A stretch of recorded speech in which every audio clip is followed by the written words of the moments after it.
I want to talk more about focus, because in my life, I've been following you for a while. You've been following me. We had a good time, going a lot of places, a lot of opportunities. I know all things are possible. And like you were talking earlier about Esther saying, well, but I have this place to go to in this house, or these people and that people, and making choices. And sometimes I have so many options and choices, I'm trying to feel where's the best one. And you talk about focus, to just focus on that for a while and you'll get those things. But even in all those choices, the point that we were making with this story that we told about Esther and our subsequent conversation with her, in all of those choices, even though there are a myriad of choices as presenting itself, there is a distinct path of least resistance even among all of those. There is. There always is. You can source it out. And what happens to me, and this is the part I don't understand about myself that I'd like to have more clarity on, is I understand I can connect to the power of all the universe and I create worlds. And why do I choose to go off this and this? And I don't have that clarity and that focus to one thing. What you're defining is a step 5 moment, which is a good thing. In other words, step 1, 2, 3, not step 1 and then step 2, step 3, 2, 3, 2, 3, 2, 3, 2, 3, 3, 3, 3, 3, 3, 3, 3, 3, 3, 3, 3, forevermore, 3, 3, 3, 3, 3, 3, 3, forevermore. 1, 2, 3, 1, 2, 3, 1, 2, 3, 4, 1, 2, 3, 4, 4, 4, 4, 4, 5, which means 1. Don't beat up on yourself for the contrast. It means you're still alive in your physical body. It means you're still consciously wanting expansion. It means you're wanting to be in on the conscious expansion. You're wanting to be part of the dialogue, part of the understanding. If you get a solution to a problem you never defined, the solution will not be satisfying. The answer to a question that you have not asked and defined is not satisfying. That's why we're appreciating the group sometimes when someone is asking something with real intensity and we're going deeper than their question goes sometimes. So the answer isn't nearly as satisfying if you have not had the luxury and the experience and the advantage of really defining the question. So by having things that you're wondering about or asking about, then the sweet spot is so much sweeter as it begins to fill in. And I feel that. And the thing, sometimes I don't feel like I'm getting all that I could, is if I spent more time focusing on That's all right. You'll go back and you'll make another loop around it. That's why step 5 matters so much. You following this? We haven't talked to you all about it. So contrast causes you to have that asking moment. Step 1. Source answers instantaneously. The moment that you define something, your inner being becomes one with it. It's a done deal in the vibrational world. Step 3 is you getting into the vortex, or you getting into the receiving mode so that you're receptive of what your inner being now knows about this. And that's when the progress really begins to happen. That's when the sweet spot really becomes sweet. And then I get another thought and I change my mind. And so it doesn't seem like it manifests totally, because I think, well, maybe I'd like him to be a little bit darker or shorter, and then, okay, send him away. She wants this one. And so then it starts the process over again, and I get more information, and they say, oh, but I think it should be warmer, or I think it should have more whipped cream on it. And then all of a sudden it's like that new thought. I have so many new thoughts that it's almost like they stop. Okay, give her a new one. Here's a question that we have for you, and we think that it's going to get right to the heart of what you're reaching for. And in this day, with this conversation that we've just had, this is for you. Do you trust your now? Yes. Then those, what you are calling whims, you didn't call it, but you meant it, when you are wanting to be hard on yourself for not following through with something, when a path of lesser resistance has shown itself to you, why do you feel like you may be? And that's what I just think I had that realization when she was up here, is none of it matters. All it matters is alignment and now, alignment and now, and alignment and now. And if I want chocolate and I want this and I want, it doesn't matter, alignment and now. So we have some questions for you, and you're all going to like this. So let's say that there are several things that you like: relationships, physical experiences. Let's just say that there are 5 or 10 of them that you like. And in your now, you're experiencing that one rather than that one, and you're really liking it. Or that one instead of that one, and you're really liking it. Does it really matter which one you're experiencing of these things if you're really liking it? No. If you're really enjoying it, does it really matter? So since there's no lack, and since there isn't anything that needs to be accomplished, and since the whole thing is about alignment, and since you're really feeling alignment in your experiencing of that, then there's nothing being missed or nothing being left out, because from all of this that you like, you're having an experience that is really pleasing to you. So all's good. Would you agree with that? And that's how I'm living. So let's take this a little deeper. Let's acknowledge that through life that you have been defining precisely for yourself from the moment that you came into this physical body, and even some before you got here, of what you want, and your vortex is full of all of that information. So there are all of these things that you like: emotions, relationships, accomplishments, material objects. There's a mixture far greater than this buffet that we just spread out for you. There's all of these things that you like. And some of them are more evolved. Some of them more cooperative components. All of them have evolved faster than your ability to keep up with them. So everything that's there for you is available to you if and when you are available to it. You got to meet it. So what difference does it really make? Are you really saying, I know there's something more for me and I know I'm not ready for it, so I'm just going to be mad at myself for not being ready? Or mightn't you just want to enjoy what you're ready for on your way to readiness for more of what you've put there? Because every time, without exception, that you choose a lackful focus, that I should be doing something else, or there are better choices that I'm not making, you disconnect, you take yourself out of the receptive mode, and the moment, then the now doesn't feel so good. And I think that's why I appreciate you so much, because I was brought up goal-oriented, focus, work hard, try your best and do all that. And of all of that, there's one thing that prevails in our conversation with you. Which one is it? Alignment. Focus. Not the work hard, not the try hard, but the focus.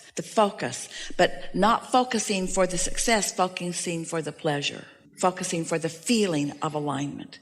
You've heard us say, we've said it so many times, you have 3 powerful intentions that you came into this experience with, of freedom and growth and joy. And if your emphasis is upon the joy, if you're focused upon the joy part of that triad, because freedom is naturally given to you, so free you can choose bondage. And expansion is inevitable. You can't get away from that no matter what. But you do have the option of whether you focus for pleasure of alignment or for the struggle of satisfying someone else. So now where are you? In my vortex, there's little things you want, like a hot fudge sundae, and there's big things like a Nobel Prize. You have different levels of focus that you want. And so sometimes I think the part that I get a little bit, again, beat up on myself is, well, it's easy to get the hot fudge sundae, but I don't have that focus to get the Nobel Peace Prize. But is it because I really don't want it? It isn't that you don't have the focus because you do. It's that you give up the focus because you think it's big, or you think it's harder, or you think there should be more struggle in it. When we say it is as easy to create a castle as a button, we mean it. It's all dependent only upon what you're focusing upon. We know that you would say, of course, it's logical, that when you leave this gathering, that it would be quite easy for you to go find hot fudge sundaes easily, and it might be a little more time consuming to go stake your claim on a Nobel Prize. We get that. But it's that logic that causes you to shoot yourself in the foot. And you can take as much pleasure from one as the other. And when you are taking complete pleasure, when you've decided not to put yourself down because of the unproductive nature of the hot fudge sundae, when you've decided not to make a comparison, which is mostly lackful driven, about this being way more important than that, then you don't activate all of those vibrations that cause you to mess up your synergy or your alignment in your now. Your turn. You're a very thoughtful girl, and you like an active mind, and you take a lot of pleasure from your thought, and you get a lot of results from the thoughts that you think.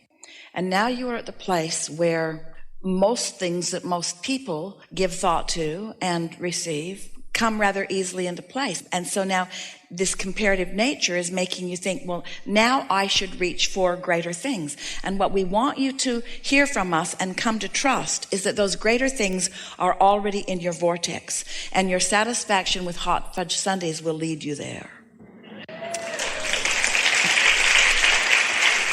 But when you comparatively challenge yourself or discount yourself by thinking you're doing something frivolous instead of something important, then you don't allow the momentum to expand or to happen. And that's where I feel I'm getting better and better and better. No It's this is now, this is now, this is now. Have a good time, enjoy life. It's all coming. And this is it. There is no getting to somewhere. There is no getting to a place. There's no accumulating anything. This is all you get. And having a good time for you means a lot of different things. Having a good time means having a clarifying moment. Having a good time means feeling the energy move. The subject doesn't matter. It's the way it feels within it, you see. And I think that's why I love this so much, because it's not about the thing. It's about, I don't want the thing really. I want the, to get to the thing. So we have a question for you, for all of you, but you're here closer. And you stirred this up. Let's use the analogy of the hot fudge sundae. If you were being called to it, and you were in an environment like this where you could be 5 minutes out the door and have one in your hand, and it would be giving you whatever satisfaction that your desire and your allowing equaled. But let's say instead that you are and have been out in the desert for days, and you have a hankering for a hot fudge sundae. And you feel this inspiration coming over you. And you follow this inspiration, and it leads you to this and to that and to this and to that and this and to that. We'll let you all make the movie. And you discover in the sand something that looks like a vortex. It'll be a good movie. And you dig a little and you find a steel thing with a screw-off lid that has dry ice in it and a hot fudge sundae. Which hot fudge sundae would you claim the greatest success in? The one in the desert. And therein lies your problem. Because you believe that struggle and hardship is necessary to get what you want. So the stuff that comes easier to you, you discount it, you don't revel in it, you don't love it, you don't accept it as evidence of your worthiness. And I found that you said this once before, and for me sometimes it's part of it, is I like the thoughts in my mind. So to me, to find a hot fudge sundae in the desert would be more fun than I can just find it easily. So sometimes I choose that. Well, maybe you like the challenge, and that's okay. Maybe you like the faster momentum, and that's okay. We're just saying that there is this effort factor, there is this challenge factor, there is this belief that many of you have been dragging around with you for a long time that does not serve you very well, that says the more struggle that is within it, then the more I'm deserving of the prize. And it prevents you from the easy flow because you have never been in a position where you were needing to prove your worthiness for anything through your effort or through your struggle, only through your focus. So if your focus is bringing you the satisfaction, and we want you to know the difference between what's going on between those of you who are finding the least satisfaction and those of you who are finding the most satisfaction is the subject of focus. It's the subject of allowing the momentum to grow on your behalf, you see. And so if you can get the struggle out of the equation a little bit, then we think this was a powerful conversation. And the thing about focus, and I want to just end with that for you to really clarify that for me, to say, okay, when I'm focusing on something, and you say, we just have to focus on that for a moment. And you're saying to me that would mean I'm sitting thinking about that thing. We don't mean that, because what we mean by focus is, you're going to hear this in a way you have not heard it before. Let's say you have 1,000 subjects that you're focusing on today. 1,000. Usually. But let's say you got 1,000 subjects that you're focusing on today. And 999 of them are not preventing you from this one. And the other 999 are not preventing you from this one. You've got 1,000 things that you're focusing upon today. The only thing that could hinder you on any one of those 1,000 things that you're focusing on is an opposite thought about one of them. It's the train going that way and that way at the same time that keeps you from garnering or gathering the momentum of the thought. So having a lot to do isn't preventing you from succeeding. It's the contradictory thought. It's the struggle you put in it that slows it down.